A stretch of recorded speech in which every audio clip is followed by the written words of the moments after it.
वंदे Utkal journey.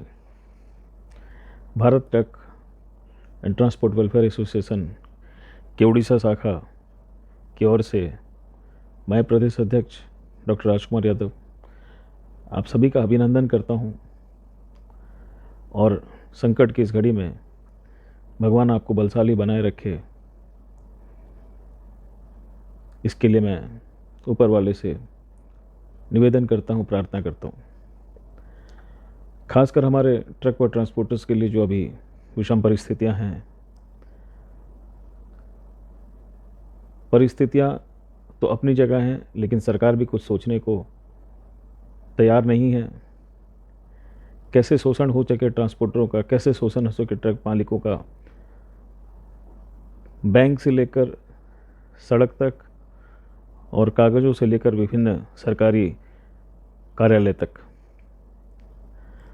मैं सर्वप्रथम धन्यवाद देना चाहूँगा बटवा के राष्ट्रीय अध्यक्ष श्रीमान अनिल कौशिक जी का, महासचिव मोहित नरवाल जी का, रविंद्र बदानी जी का। उनसे मैं निवेदन करना चाहता हूं कि लड़ाई ठोस हो और शीघ्र हो। इस संकट की स्थिति में कई महत्वपूर्ण मुद्दे हैं जो हमें आगे लाने होंगे और आधुनिकता के साथ हमें भी कुछ नए बदलाव करने होंगे। सरकार से हमें लड़ाई लड़कर इन बातों को मनवाना ज़रूरी है। हमें बसों से भी पीछे रखा गया है। हमें भारत सरकार की रेल कंपनी है, रेल के लिए प्रॉफिटेबल है, रेल के लिए लाभदायक है, तो उसकी व्यवस्था, वो बसों की व्यवस्था हमारे ऊपर क्यों लागू नहीं होती? रेलवे के भाड़े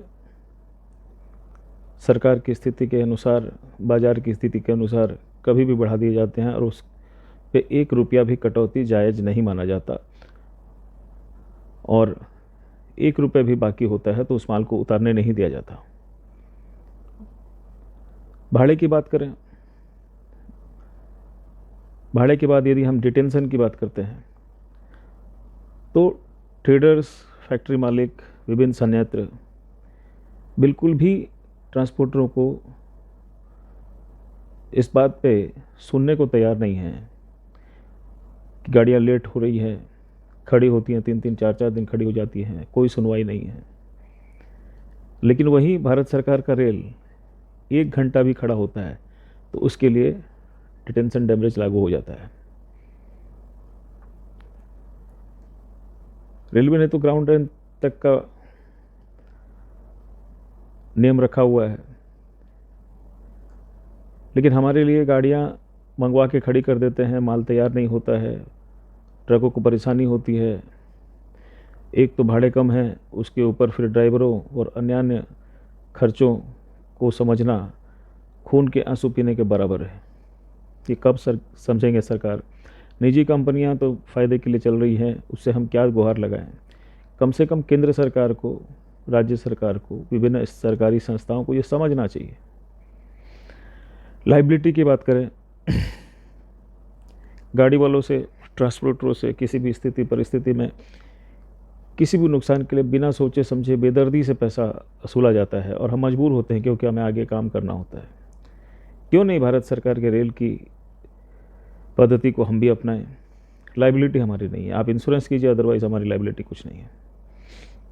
हमने आपको गाड़ियाँ दी है, उसकी लाइबिलिटी तब तक होगी जब माल आपके पास सही सलामत पहुँचेगा। गाड़ियाँ गलत नहीं हैं, ये हमारी लाइबिलिटी है। लेकिन सही गाड़ी, सही कागजात, सब कुछ सही होने के बाद भी यदि कोई घटना दुर्घटना होती है तो पूरा दावेदार हमारे ऊपर क्यों?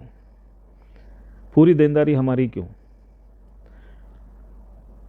ट्रक मालिक मजबूर होकर हाथ खड़े कर देते हैं, वहीं ट्रांसपोर्टरों को भरना पड़ता है। तो कुल मिलाकर ट्रांसपोर्टर, ट्रक मालिक ही जिम्मेदार हैं। ये ऐसा क्यों? इस देश में एक तरफा ताली कब तक बजेगी? शॉर्टेज को मुख्य मुद्दा बनाया जाए और 0.5 प्रत्येक प्रदेश में, प्रत्येक जिले में, प्रत्येक नगर में लागू हो। रेल में 0.5 शॉर्टेज अलाउ है, जबकि वो कॉन्ट्रैक्टर को भुगतना होता है, रेल की अपनी कोई जिम्मेवारी नहीं है।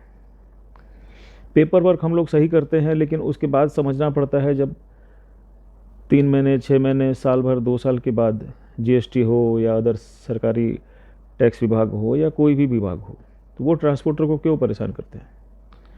जब हमने सही दस्तावेज़ दिया, सही काम किया, हमने डीएल चेक किया, हमने गाड़ियाँ चेक की और हमारी गाड़ियाँ सही भी होती हैं, उसके बाद भी किसी की गलती का ठीकरा हमारे सर पे क्यों फोड़ा जाता है। सरकार की नाकामी का जुर्माना हम क्यों भरें। तो जीएसटी वाले मामले में भी हमें बात करनी होगी। किसी भी तरह की जिम्मेदारी माल खाली होने के बाद हमारा नहीं होना चाहिए। भाइयों बंधु, मैं चाहूँगा कि आप लोग बिल्कुल भी तन्मयता के साथ एक नए संघर्ष की तरफ बढ़ना होगा।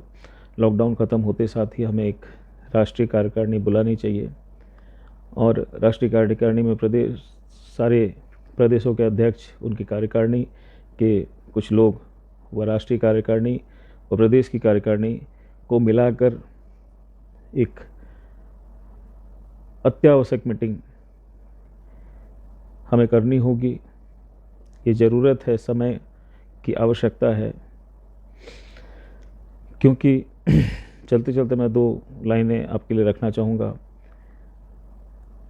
बटुआ की असली उड़ान अभी बाकी है। बटुआ की असली उड़ान अभी बाकी है। बटुआ के कई इम्तिहान अभी बाकी हैं। अभी तो नापी है मुट्ठी भर ज़मीन हमने, अभी तो नापी है मुट्ठी भर ज़मीन हमने, अभी तो सारा आसमान बाकी है।